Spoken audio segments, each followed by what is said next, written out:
Greetings, my name is Christopher McClung, and this is my presentation on an open classroom observation. And this is a type of informal professional learning, and we're just going to discuss a little bit of what exactly an open classroom observation is. And so let's move ahead along here. So as I said, this is a part of informal professional learning. That is unstructured and occurs outside of the restrictions of a normal professional development session. These opportunities occur naturally, simply through observation and interaction. So basically what this means is this is not scripted. This is not anything that is on the administrator's agenda. This kind of is an unstructured thing that occurs between teachers and provides a wonderful opportunity for teachers to really learn from each other by having an open classroom observation. So let's kind of dig into this a little bit more. So these are observations that allow teachers to access one another's classroom to observe their teaching methods, lessons, and classroom management. And so I can personally attest to how well this works. One time I got to visit a teacher my first year of teaching, and I noticed that that teacher was playing music when the students were coming into the classroom, and it really just kind of set the tone of music being played.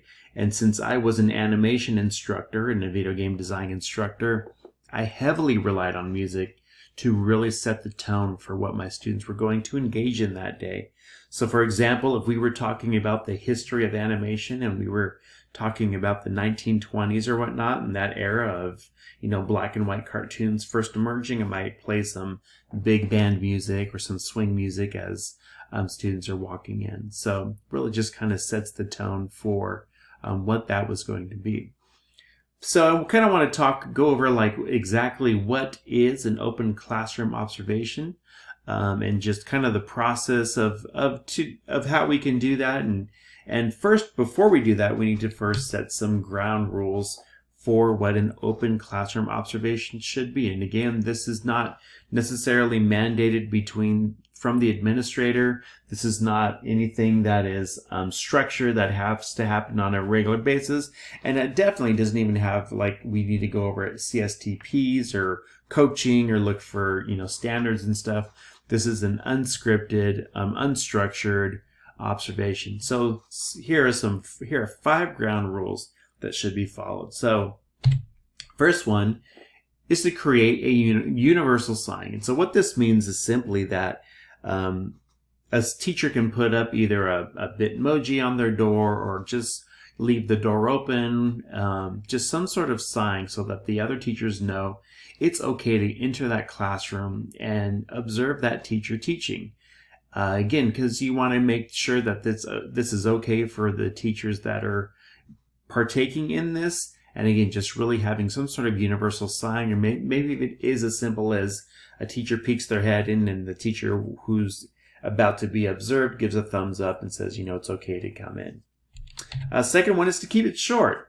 So we don't want to spend a whole lot of time in the classroom. Really, you want to keep it, I would say 10 to 20 minutes at the most. Really just kind of pop in, see how things are going, kind of see what the teacher is doing. And you really just want to just pop in, keep it short, see how the teaching is going, and not spend the entirety of the period or class time there. This is just a short, unscripted time. Thirdly, you want to be a fly and not an elephant. What that means is you want to be a fly on the wall, not the elephant in the room. So you can see this image here. The fly is obviously a lot smaller than the elephant. So you don't want to distract from the teacher's teaching. You don't want the students to not paying attention to what it is that they're learning.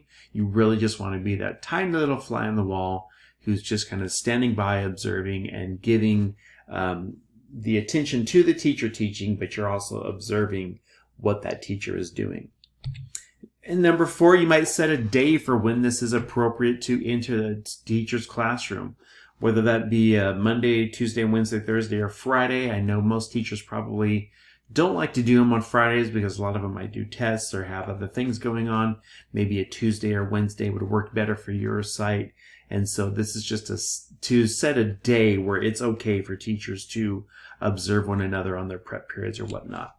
And then lastly, to give out kudos, make sure you, once you see a teacher and if they've done a great job, you kind of wanted to give them kudos and give them just some words of affirmation in front of the staff at your next staff meeting. Say, hey, I observed Mr. Smith and he showed me this fantastic technique that he does, and I really just wanted to talk about it and give him the credit here. So that is it. That is an open classroom observation. It's part of the informal professional learning. I hope you're able to take this and kind of adapt it to your own site, and that you do a great job of learning just as others have done to me. And thank you.